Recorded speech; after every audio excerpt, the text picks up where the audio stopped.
Our trip to Guatemala was so amazing because we learned so much from Juan Bronson and Andrew Miller about vermiculture. Now we're going to take an in-depth look at that.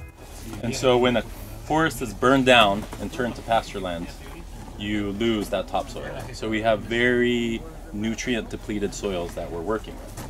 But what we want to do in the long term is prove that you can grow a commercially viable forest plantation on these degraded soils. So like you can go to somewhere in the world and find the best soils in the world, but most likely it's not going to be lowland tropics, right? Most likely it's going to be alluvial soils around in volcanic areas or areas where there's been floodplain. But to really have an impact, we need to deal with these degraded, shitty soils. Which are highly acidic, yeah, high levels of aluminum. And which is not easy. Honestly, that is the base of all the challenges that we have, is dealing with poor soils. And so one of the things we started experimenting with, especially now that we have cacao pods, is vermiculture. We've actually basically forced these worms to develop an appetite for cacao, because initially they didn't like it too much.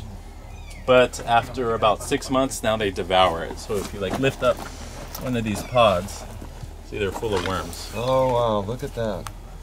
Man. Right? And so this stuff you can use as fertilizer, and it's very nutrient dense. Wow. See the worms in there. Worm. Fantastic. How do you move the worms out of it before you put it out, or you just take Yeah. it all in all? No. So what you do is, today they're going to feed them. So what we'll do is we feed the worms on one side, and within just move. Exactly 24 hours later. That's right, yeah. 24 hours later, then you migrate harvest over there. And you can fish on the lake. My wife has a Yeah. Yeah. It's actually great. The initial cost is there, but over the long term, it's like a no-brainer. So now we don't have to buy potting soil for our nurseries.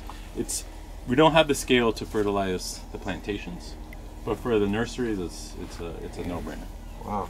Okay, and then also in northern forestry, you guys will probably know this, that most people use the cone for their nurseries.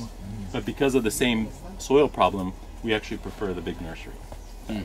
And also labor here is not as much of an issue. So we can dig bigger holes, we can incorporate some of this stuff, we use bigger nursery bags, and it's done well. We actually experimented with the tube type, but everybody felt like the long-term development was better with the larger nursery bags.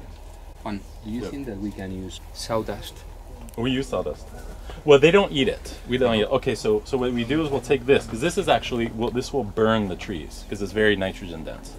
So you can't put this directly under the root system. Especially if it rains, it'll burn the trees. So we'll take this and we'll take about 25% of it and mix it with sawdust. And then maybe some organic material from around here. But we're also incorporating biochar. So biochar, especially in areas that are prone to drought, it's very interesting. Because first of all, it aerates the soil, which is good for like microbial life and for worms and things like that.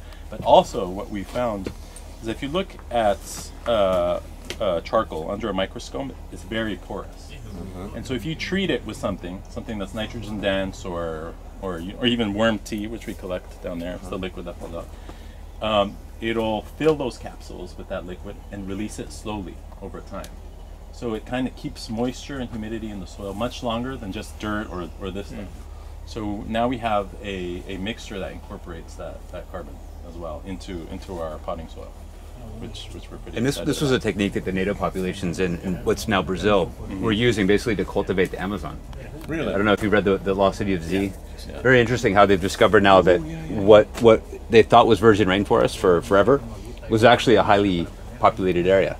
And that they had raised agricultural beds using biochar. Yeah, they were finding really high incidence of charcoal. So that the humans basically were able to transform the natural environment to be more fertile than it would be otherwise because of the heavy leaching.